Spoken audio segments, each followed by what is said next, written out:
Olá, seja bem-vindo ao programa Entrevista com Evaristo Magalhães. Hoje eu estou tendo o prazer de receber aqui o professor João Carvalho, coordenador do curso de jornalismo do UniBH, e nós vamos conversar um pouco sobre a questão da ética e do jornalismo.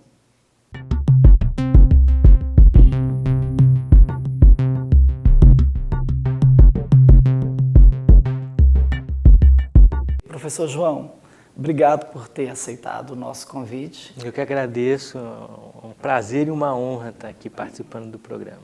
Pois é, a gente resolveu te convidar aqui para participar, para a gente conversar um pouco, em função dos últimos acontecimentos, né, aqui no Brasil, principalmente nessa questão da imprensa, da ética. Eu queria que a gente conversasse um pouco sobre isso.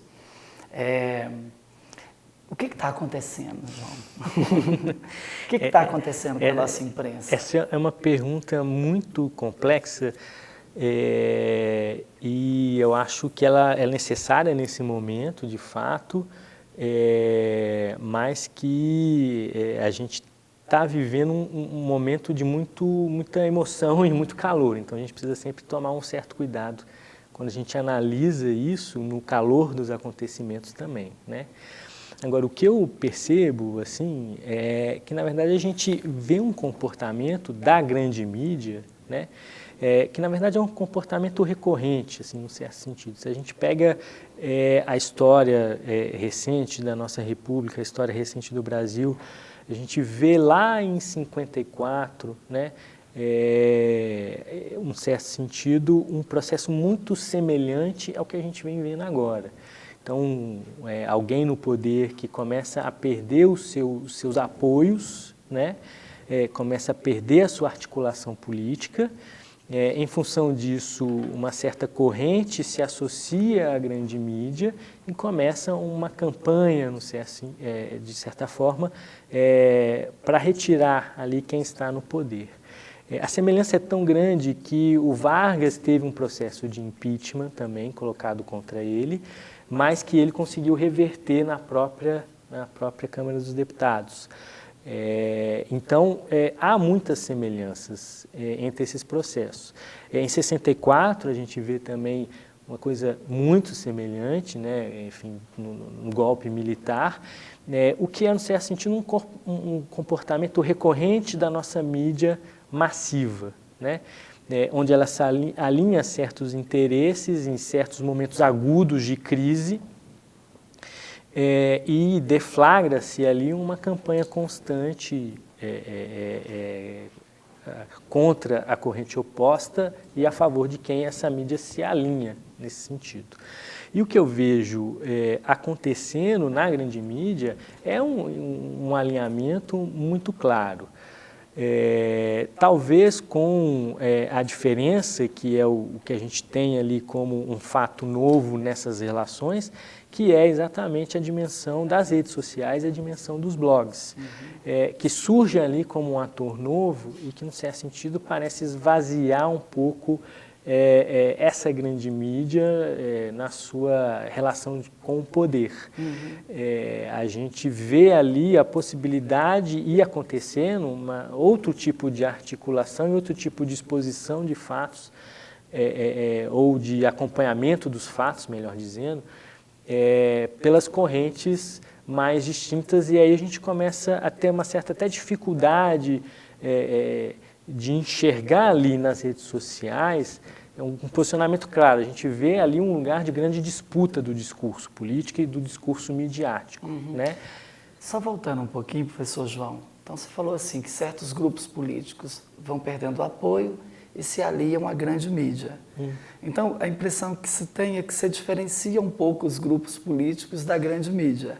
Não é? Não seria a grande mídia também um grupo político? Ela é um ator, com certeza ela é um ator político e ela faz parte de um grupo. O que eu acho que a gente precisa tomar um certo cuidado é de cair num maniqueísmo, de entender que todas as questões políticas são sempre ligadas diretamente a uma questão midiática, uma questão dos grupos das grandes mídias.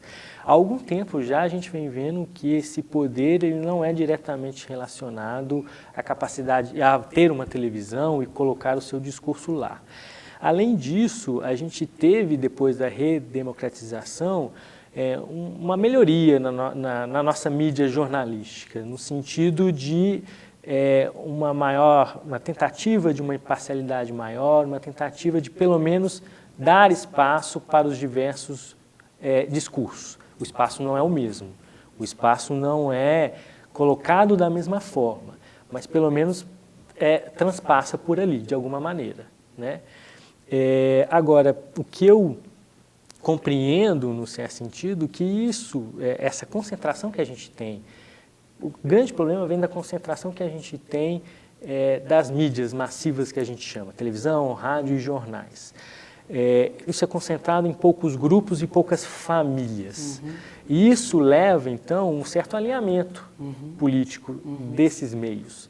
E, consequentemente, você se articula com o que você tem. O que a gente enxerga é que isso, na verdade, é um reflexo da nossa própria sociedade. Nossa sociedade é uma sociedade onde se concentra muito, enfim, a riqueza, onde se concentra o poder, onde se concentra a educação, onde se concentra uma série de coisas em um pequeno grupo, né? Consequentemente, a nossa grande mídia não iria fugir disso ao ser implementada aqui no país. Então, há sim esse alinhamento. O que eu questiono muitas vezes é se ele é tão articulado quanto a gente imagina que ele é. Se ele não é, no certo sentido, quase que uma defesa do posicionamento meu enquanto dono daquela empresa, no certo sentido. Mas ele existe. É evidente que certas correntes políticas, principalmente à esquerda e de extrema esquerda, têm pouco espaço de circular na televisão, no jornal, e tem pouco espaço de questionamento, né? Agora, isso não acontece só no Brasil, assim, no mundo inteiro, no certo sentido, as extremas, aí, tanto direita quanto esquerda, elas têm dificuldade de aparecer nas grandes mídias em função desse jogo político que acontece. O que eu queria só colocar, assim, Evaristo, que quando você começou a conversa em relação às questões éticas, né?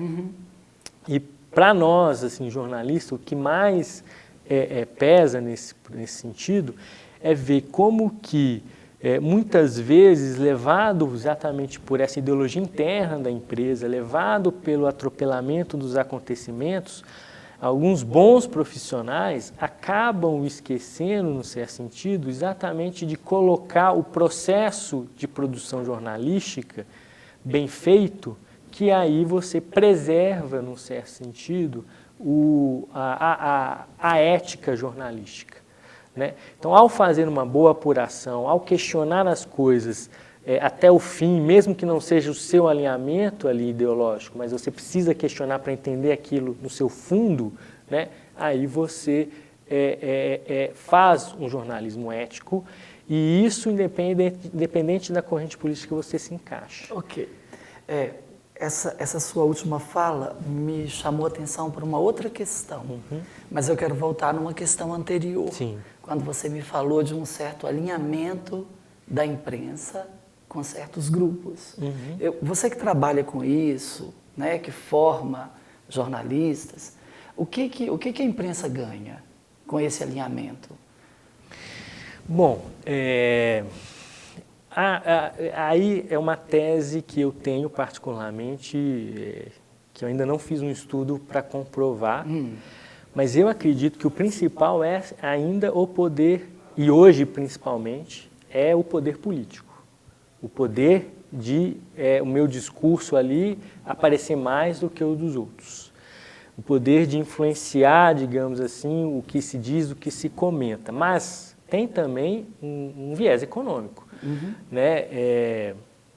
O governo Lula, em 2002, com o Guxiquem, trouxe uma nova forma de distribuição da propaganda governamental, e grande parte do faturamento, e ainda mais hoje em dia com a crise que os jornais estão vivendo, grande parte do faturamento vem dessas propagandas governamentais. Então houve uma redistribuição ali, que antes era muito concentrada, E a partir ali do governo Lula, do ponto de vista federal, houve essa redistribuição, inclusive contemplando as novas mídias, contemplando blogueiros, contemplando pessoas que não estavam nas mídias tradicionais, veículos que não eram da mídia tradicional. O que é muito positivo, mas que também não foi aprofundado ao ponto que deveria ter sido feito esse processo de distribuição dessa verba publicitária, e aí a gente está falando de dinheiro diretamente explicando. Mas a gente não pode esquecer que os grandes conglomerados midiáticos, os seus donos não têm apenas as mídias ali, não tem apenas a TV, o jornal. Esses são empresários, que eles têm diversos outros ramos onde eles atuam e aí eles têm retorno em cima disso. Então, o que ganha a mídia em relação a isso é o que ganha os grupos que são detentores desses conglomerados. O professor João, e como é que você explica assim, esse mal-estar da mídia com relação à esquerda? Eu acho que vem de um alinhamento histórico mesmo da grande mídia, que sempre teve um lado mais próximo à direita, né? Ou ao centro e ao centro-direita, vamos dizer assim. Eu ainda acho complicado hoje em dia a gente falar de esquerda, centro e direita, né? Mas, enfim, um alinhamento, vamos chamar de mais liberal ou mais conservador também, na visão do desenvolvimento do país. Mas isso é histórico, vem em função desses donos da mídia, que vem desse grupo de elite, que sempre teve um alinhamento ideológico muito forte. Ou seja, nosso país vive em todas as suas instâncias uma questão de distribuição ali, das riquezas, de distribuição da renda, de distribuição da saúde, de tudo. Do ponto de vista do empresariado também. Então a gente sempre teve uma concentração de pequenos grupos que eram os empresários, que eram os donos da economia do país. E isso se refletiu na mídia quando ela foi surgindo. Então a nossa mídia ela surge já atrelada à elite, que era quem tinha capacidade de poder colocar lá o seu jornal e que era um produto muito caro. Então a nossa grande mídia, a nossa mídia tradicional, ela é concentrada em algumas famílias, isso é um fato. Né? Alguns poucos grupos detêm a maior parte dos meios de comunicação que a gente tem. E isso sempre foi uma moeda de troca. Né? Na época do Sarney, quando ele foi lá, pediu o 5º ano de mandato dele, uma das moedas de troca era concessão de rádio e de TV. Né? E aí você tem lá aquele sujeito que até hoje detém aquela concessão de rádio e TV, que vem ali de um alinhamento político já de muito tempo, junto à ditadura, etc. E esse alinhamento, de certa maneira, ele se complicou um pouco nos últimos anos, né? Porque, por exemplo, em alguns jornais de São Paulo, a gente tinha umas figuras assim que pensavam, vamos colocar assim, mais à esquerda, né? 2 exemplos emblemáticos foi a saída da Maria Rita Kell do Estado de São Paulo, né? Quando ela escreveu um texto questionando o editorial da Folha de São Paulo em apoio ao Alckmin, ao Aécio. Esse apoio ao Aécio. A figura da Bárbara Garcia, que é uma jornalista também que pensa mais. Então parece assim que a nossa grande mídia virou uma mídia de um pensamento único mesmo, né? Assim, no processo de redemocratização, a gente teve ali uma abertura da grande mídia à pluralidade que tinha na sociedade. Então eu digo, para mim, eu tenho a impressão de que houve ali um afã democrático, por mais que houvesse ainda assim um alinhamento ideológico por parte do dono e por parte dos jornais. Mas as vozes perpassavam pelos jornais, pela grande mídia, com espaços diferentes, obviamente. Né? Quando a gente vai, eu dou um exemplo sempre, né? Se um jornalista vai falar de economia, ele não vai chamar um economista marxista em geral. Em geral, ele vai chamar sempre o liberal para comentar sobre economia. Isso mostra o alinhamento, no certo sentido. E o que me parece acontecer hoje em dia é também uma diminuição. Assim, os jornais têm diminuído de tamanho e eles talvez estejam tentando se encontrar a sua sobrevivência nesse alinhamento mais estreito com essa linha política, que é ainda talvez quem consuma, mas isso é uma suposição. Agora, de fato, o que a gente tem percebido é que essa pluralidade tem saído dos jornais impressos, tem saído da televisão e tem agora aparecido na internet, nas redes sociais e nos blogs, principalmente, na blogosfera que a gente chama, né? Então, me parece que isso é uma sobrevivência, no certo sentido, até mesmo econômica, de uma certa forma, entendendo que o público que ali ainda consome e vai buscar essa informação nesse jornal está nesse lugar. Né? E o público que não consome está em outro lugar, um lugar alternativo. O que, de certa feita, demonstra também como é que o lugar tradicional está perdendo força. Tá. Professor João, a gente vai fazer um pequeno intervalo e a gente volta daqui a pouquinho conversando um pouco mais sobre essa questão do jornalismo e a questão da ética. Aguarda só um pouquinho.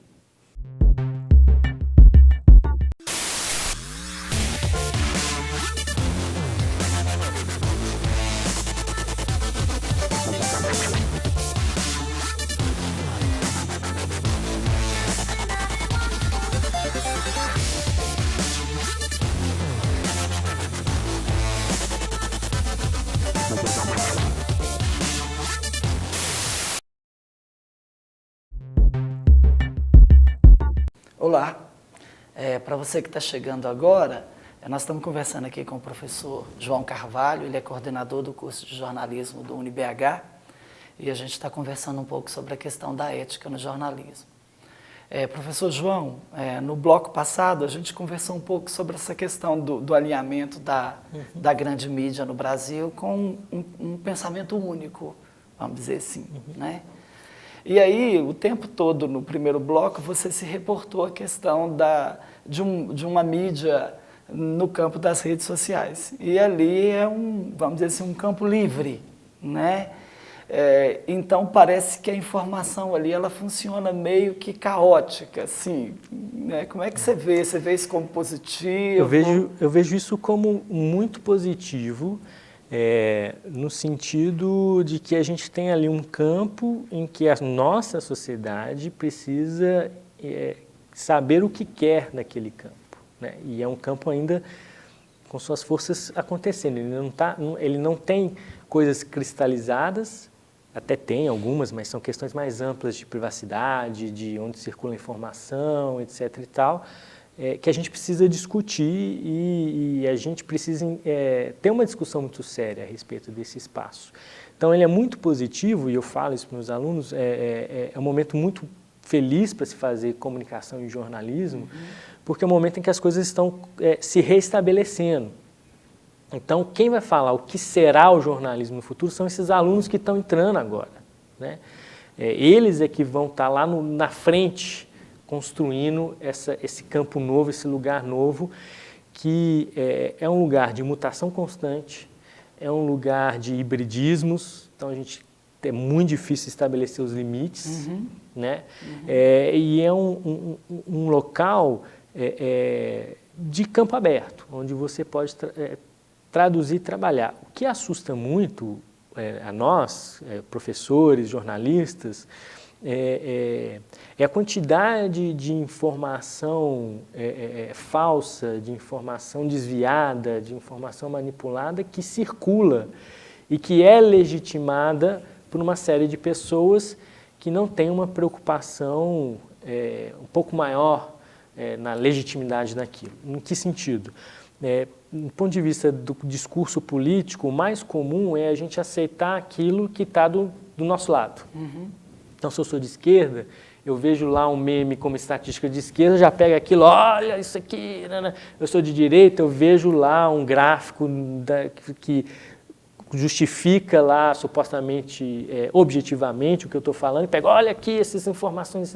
E às vezes aquele dado mesmo está completamente manipulado, ele é um dado que não existe, que não faz sentido, ou mais complexo, o que mais acontece, ele está descontextualizado. Professor João, eu queria voltar um pouquinho ao primeiro bloco e já puxar um gancho um pouquinho para a gente conversar um pouco sobre a formação do jornalista no UniBH.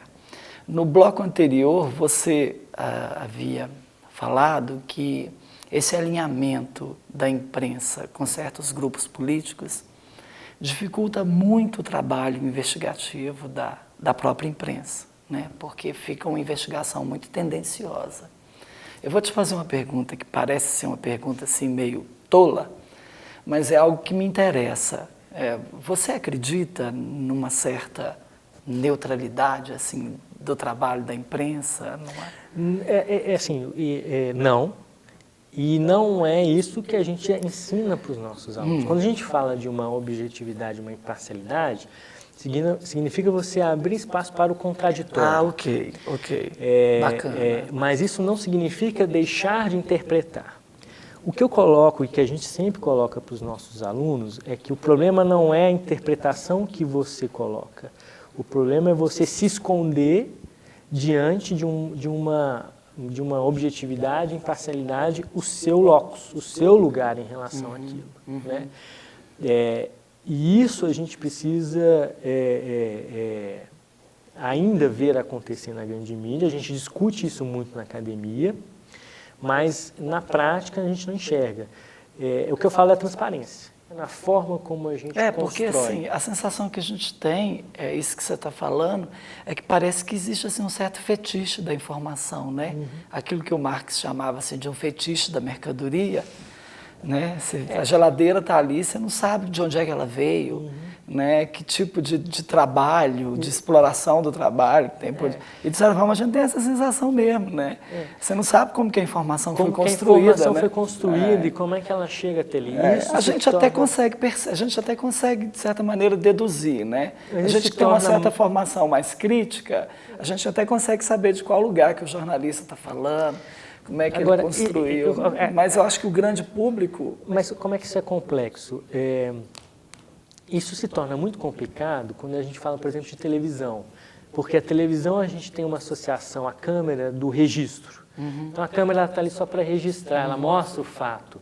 Enquanto que, na verdade, há uma construção de discurso muito complexa e muito ampla na televisão mesmo. Por mais que a coisa seja ao vivo, eu tenho ali uma relação de interpretação, né? Não existe ali o registro puro das coisas. Fora isso, a coisa é mais complexa ainda, porque a gente percebe que, enfim, com esse período muito grande que a gente já tem de uma sociedade das mídias e das massas e da informação e da comunicação, a gente nota que muitos grupos menos favorecidos em termos de educação e de outras coisas já entendem muito melhor como que a mídia retrata. Então, a mídia vai lá na comunidade, faz ali a matéria dela e depois vai lá e mostra aquilo e a pessoa vê, não, o que está mostrando ali não é a realidade que eu vivo. Então, a gente ouve já mesmo nessas camadas uma consciência de que há ali eles chamam uma certa manipulação. Eu não gosto de falar de manipulação porque aí você tem um processo maquiavélico um certo recorte, né? O recorte existe, mas eu digo que ele é intencional e malvado. O que há é uma interpretação. Uma interpretação, um recorte de fato, que é impossível você retratar a realidade como o olhar do outro. Você está ali no olhar do repórter. Mas mesmo nessas camadas já há essa percepção e eles já se articulam pelas novas mídias para poder retratar. A gente tem um exemplo no Morro do Alemão, que é do René Silva, que é um menino que cresceu lá na comunidade do Alemão. Ele fez um jornal, a princípio impresso, agora ele tem um jornal, que é o Jornal da Comunidade, que é um jornal online, onde ele fala sobre as coisas que acontecem no Jornal do Alemão, porque quando ele via na grande mídia, ele não via tudo acontecendo ali. Então, mesmo esses menos desfavorecidos, aí, entre aspas, eles já entendem que é um complexo. A grande questão eu consigo entender isso quando a realidade retratada é próxima a mim. Quando ela é distante, eu costumo esquecer desse recorte ou dessa manipulação, como as pessoas falam. Né? Então, assim, eu preciso trazer essa leitura porque está distante, para a matéria que me mostra lá do Japão, e entender que, bom, não é o Japão que eu estou vendo ali uma interpretação daquele Japão que talvez seja mais complexo, e é mais complexo, na verdade, do que o que está sendo me mostrado. Né? Mas o que eu trago de novo, a questão da transparência, eu acho que isso é um ganho, se a gente trouxer isso, exatamente para ter essa discussão, não só no campo, mas essa discussão envolvendo toda a sociedade. Qual que é o limite possível de uma reportagem? Limite de trazer a complexidade do mundo, né? Das coisas mais políticas às coisas mais mundanas. Né? Como é que eu consigo retratar o amor de uma mãe ou o peso de uma história que eu preciso trazer, por exemplo? Que eu tenho ali alguns limites que eu talvez não consiga retratar aqui. Tem um livro-reportagem, o Gomorra, que fala sobre a máfia italiana, que é interessantíssimo exatamente por isso. A todo momento, o repórter ali, o autor, ele se questiona até quando eu consigo retratar a brutalidade do que é a máfia italiana. Até quando eu consigo retratar o sofrimento todo, por mais que eu esteja uma apuração super bem feita, profunda, até onde eu vou retratar ali o desespero de uma mãe que viu seu filho morto pela máfia italiana. Né? Como é que eu consigo, onde é que é o limite da narrativa? Né? E tem questões até mais profundas do que propriamente só a questão da mídia, a própria questão do narrar, até onde a gente consegue narrar as coisas. Né? Então, eu enxergo a coisa um pouco mais complexa. Eu concordo em alguns termos nessa questão que você trouxe sobre quem tem um olhar mais crítico consegue enxergar essa interpretação, esse recorte, esse alinhamento, e quem não tem não consegue. Acho que a coisa é um pouco mais complexa. Porque a gente está nesse meio e a gente acaba aprendendo por convivência. Então, ao conviver com a mídia, os grupos sociais vão aprendendo a trabalhar.